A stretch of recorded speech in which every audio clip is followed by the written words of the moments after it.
साहेब साहेब एक मिनिट साहेब साहेब साहेब साहेब साहेब अहो तुम्ही असे निघून का चाललात साहेब?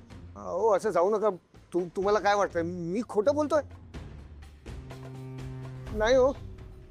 हो मला वाटलं तुम्ही काहीतरी उपाय सुचवाल, माझ्या बायकोला आणि माझ्या वडिलांना वटणीवर आणाल, पण तुम्ही असं काहीच करत नाही आता. उलट तुम्ही म्हणताय की माझी चौकशी करा. ती तर करावीच लागेल माझगावकर. कारण काय आहे, आत्ता थोड्या वेळापूर्वी तुम्ही तुमच्या घरामध्ये लंगडत होतात आणि आत्ता तुम्ही इथे पळत आलायत. काय खरं आणि काय खोटं हे आम्हाला तपासावं लागेलच. आणि खोट्या तक्रारी करून तुमचे प्रश्न सुटतील असं जर तुम्हाला वाटत असेल तर ते साफ चुकीचे आहे. कारण आम्ही एक अत्यंत गंभीर आणि महत्त्वाचं काम करतो. यापुढे अशा प्रकारच्या खोट्या तक्रारी घेऊन आमच्याकडे येऊ नका. नाही आणि आमचा आणि तुमचा देखील वेळ वाया घालवू नका, नाहीतर आम्हाला तुमच्याच विरोधात तक्रार करावी लागेल. चला चला उशीर होतोय. चला चला डोंट वेस्ट टाइम. साहेब साहेब हो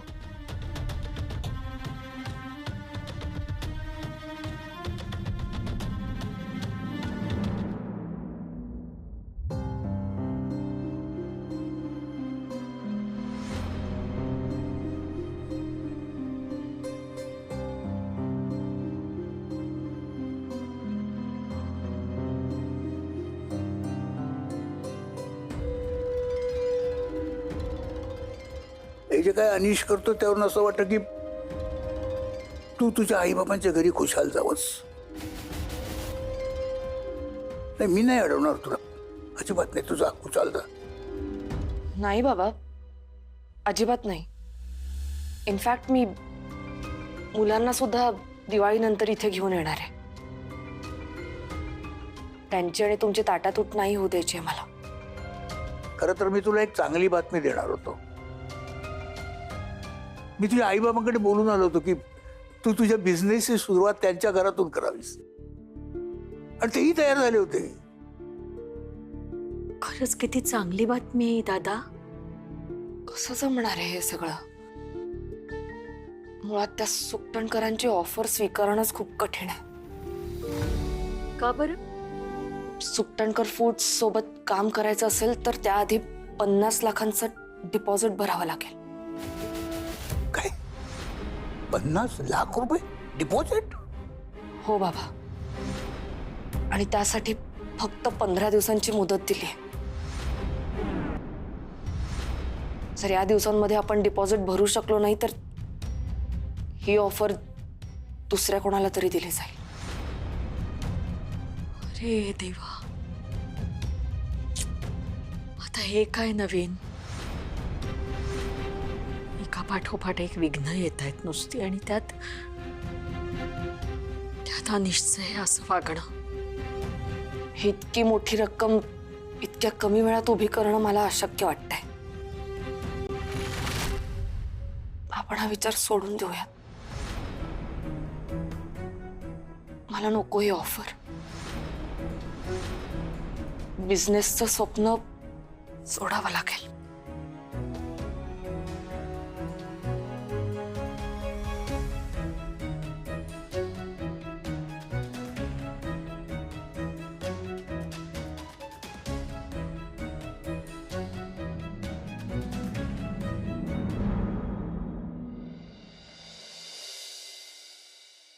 मोदक केलेत ना आज, ते घेऊन आले. वाव नीलू आजी, thank you. You are best. Love you so much.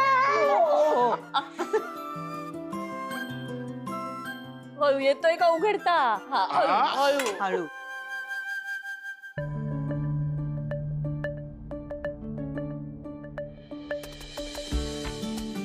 हिरा, काय काय झालं? अगं असं पाहुण्यांसमोर डबा उघडून खातात का? सॉरी मी विसरले. नीलू आजी, तुला माहितीये आमच्या स्कूलच्या समोर एक स्वीट शॉप आहे.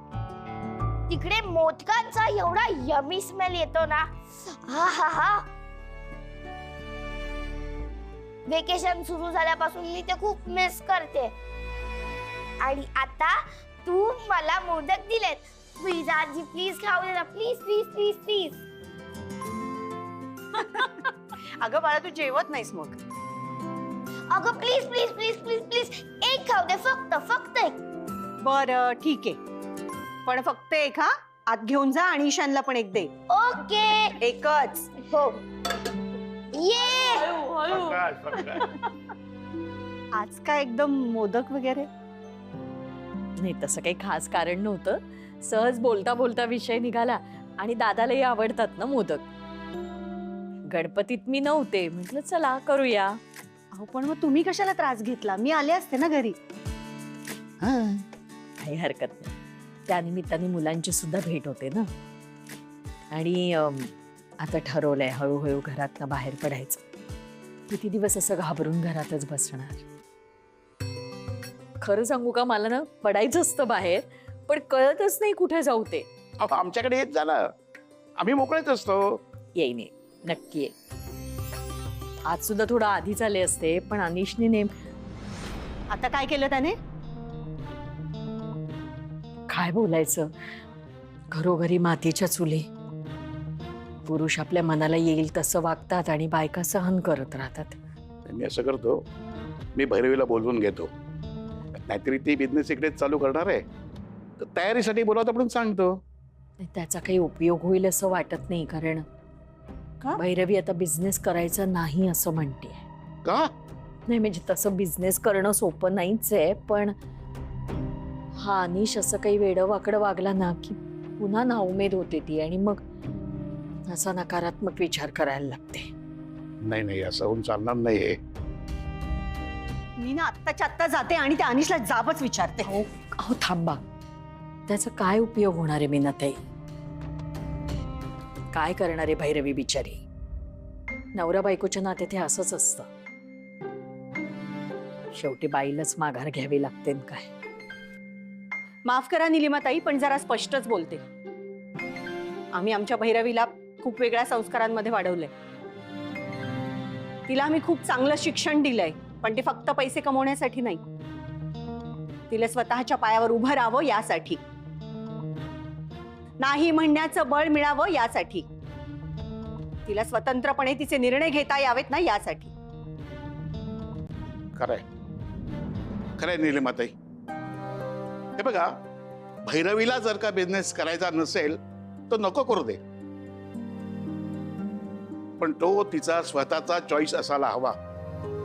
कोणाच्या दडपणाखाली किंवा कोणाच्या त्रासामुळे तिने जर का हा निर्णय घेतला असेल तर तो चूक आहे, आणि तिने असं करू नये असं आमचंही ठाम मत आहे. बरोबर आहे तुमचं. तुम्ही एकदा बोलून बघा ना मग तिच्याशी. हो, स्वतः बोलतो तिच्याशी. बर बर, मी निघू आता. हा येते. येत राहा. हो.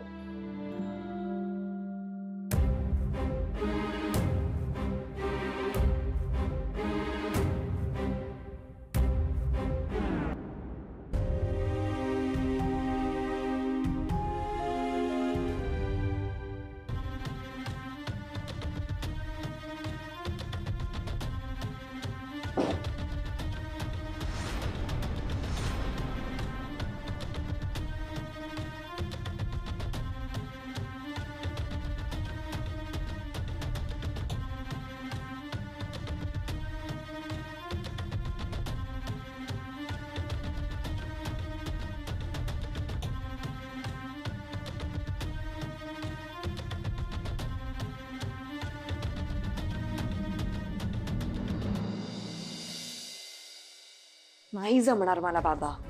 अगं का नाही जमणार? तुझ्याकडे बिझनेसचं शिक्षण आहे, माणसांना कसं सांभाळायचं आहे अनुभव आहे, मग काय प्रॉब्लेम काय आहे?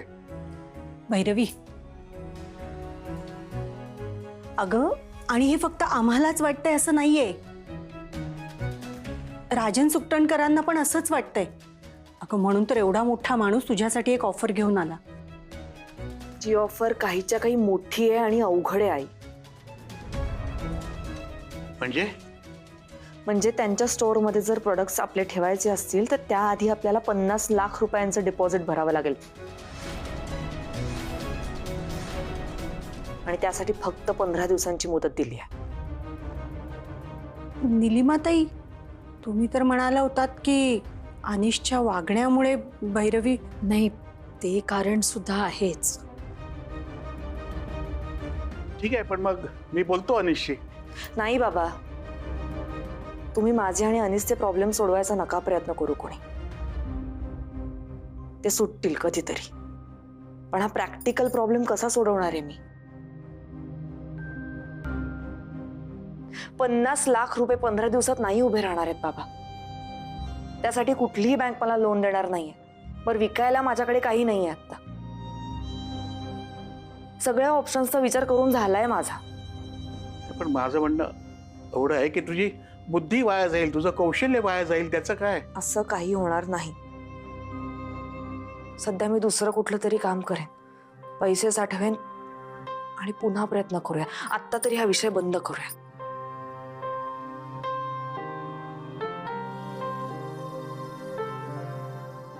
अगं, पण मग माझं म्हणणं एवढंच आहे की अशोकरावांनी तुझ्याकरता एवढी धडपड केली,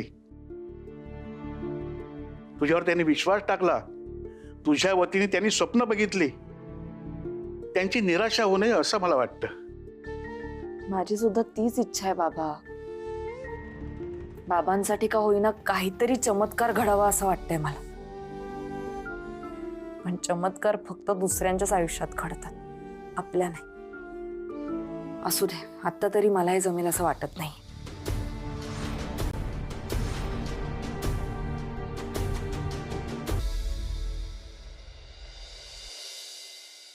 मला लोन मिळेल का या संदर्भात चौकशी करायची होती. मी कधी येऊ बँकेत? नाही, मला 15 दिवसात पैसे उभे करायचे. अवघड आहे, पण तरी मी प्रयत्न करणार आहे.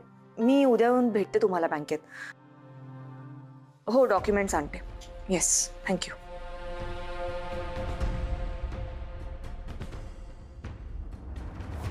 तुला लोनची काय गरज आहे? 15 दिवसात 50 लाख रुपये डिपॉझिट भरलं नाही तर त्या सुकटणकरची ऑफर नाही स्वीकारता येणार.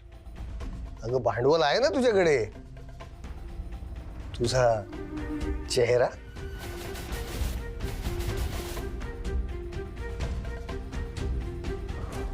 तो बघूनच त्या सुकटणकरनी तुला ऑफर दिली आहे ना. दुसरं काय येतं तुला? अनिश, आवाज खाली. लाज नाही वाटत तुला असलं घाणेरडं काहीतरी बोलायला? माझ्या घरात ओरडून बोलायचं नाही माझ्याशी. बाहेर जाऊन कर हवं तर. हा? चल तू बाहेर, अनिश, चल. काय करतोय? चल बाहेर. अनिश, चल तू. अनिश, चल. अनिश, चल. stop it.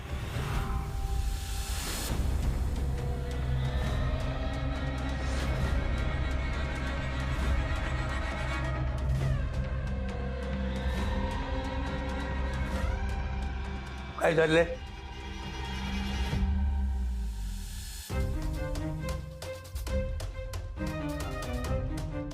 खरं बोललेलं सहन नाही झालं तुमच्या सुनेला.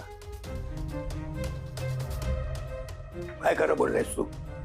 तुम्ही मला सांगा, फूड इंडस्ट्री मधलं काय कळतं हो तिला? कुकिंग स्किल्स आहेत का तिच्याकडे? अहो, सॅम्पल म्हणून एक पदार्थ सबमिट करायचा होता, दुसराच पदार्थ सबमिट करून आली. तरी सुद्धा राजन सुकटणकर सारखा एवढा मोठा माणूस तिच्यासोबत बिझनेस पार्टनरशिप का करतो? बाबा, कॉमन सेन्स आहे, कॉमन सेन्स. हे बिझनेस वगैरे ना सगळं फेक आहे. दुसरा तिसरा काय नाही. तो हिच्या चेहऱ्यावर भाळलाय. अनिश,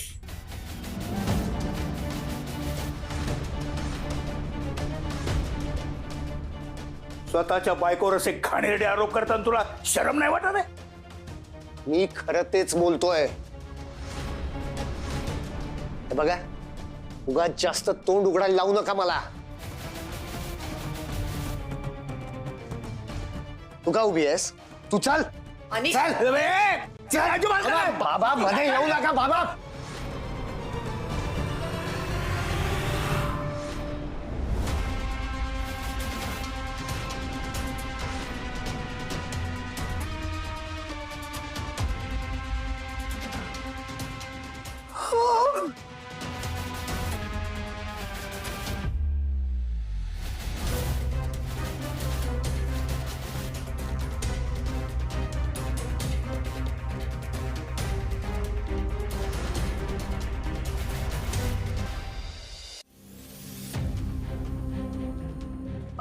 दादा तुम्ही बरे दादा तुम्ही चला पहिले बसा तिथे.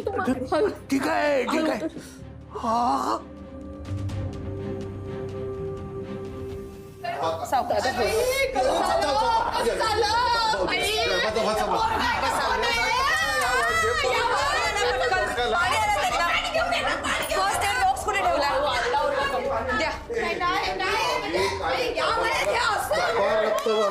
काय एवढा कागावा करताय? एवढं काही लागलेलं नाही त्यांना.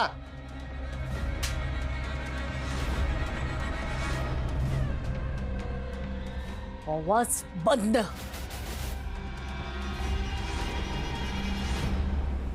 लाज नाही वाटत घरात तमाशे करायला? फार बोलायला लागलीस ग आत्या. इतकी वर्ष तुझा नवरा तमाशे करत होता तेव्हा का नाही बोललीस?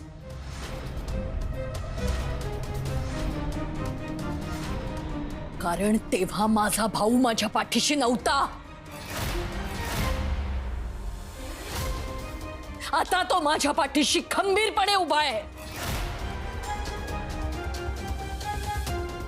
अरे काय झालंय तुला? वडील आहेत ना ते तुझे, का असं शत्रू सारखा वागतोयस त्यांच्याशी? ते कसे वागताय दिसत नाही का तुला? हं? सांग ना त्यांना व्यवस्थित वागा तुमच्या मुलाशी. सगळ्यांना फक्त माझ्याच चुका दिसतात. तुमच्या कोणाचं कधीच काही चुकत नाही. मनीष गप्पा बस. बस बाबा, तुम्ही हात चला, तुम्ही हात जाऊन पडा. चला नाही भाऊजी, पाणी घ्या आणि ना आराम करा ना आतमध्ये जाऊ. नको नको मी ठीक आहे.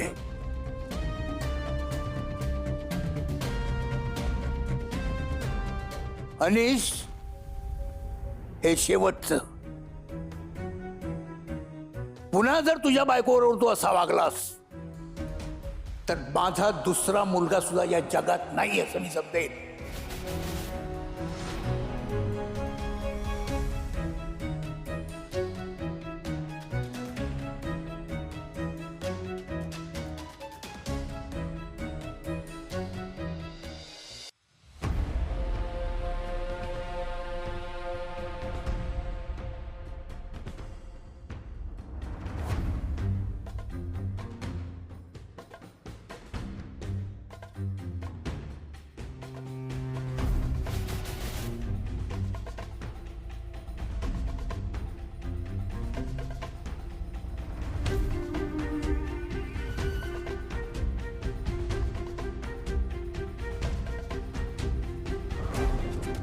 आता एक फटाका असा लावतो की सगळ्यांचीच काळजी मिटेल.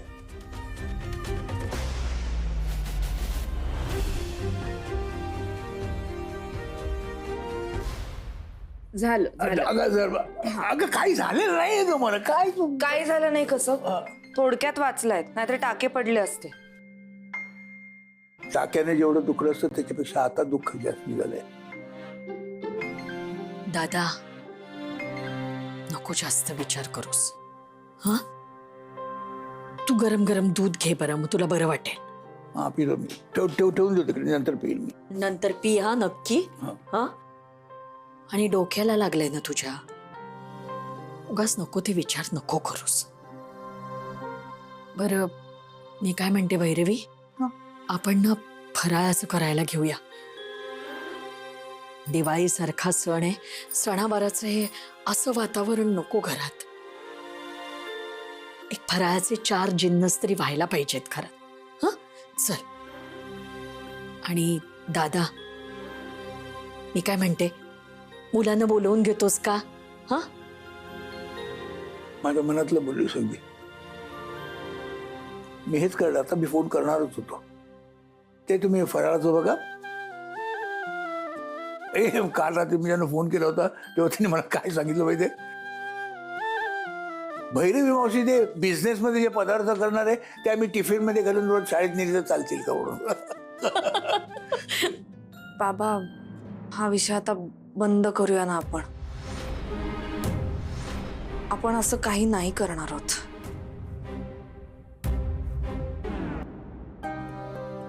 एक लक्षात घे, चांगलं आणि वाईट असे 2 पर्याय नेहमी माणसासमोर असतात. त्यातलं चांगलंच नेहमी निवडायचं असतं. तू चांगलाच निर्णय घेतलायस आणि अशा काही कारणामुळे त्यात माघार घ्यावी लागते याचंच वाईट वाटतंय. माझ्या मते तू चांगलंच काहीतरी करावंस.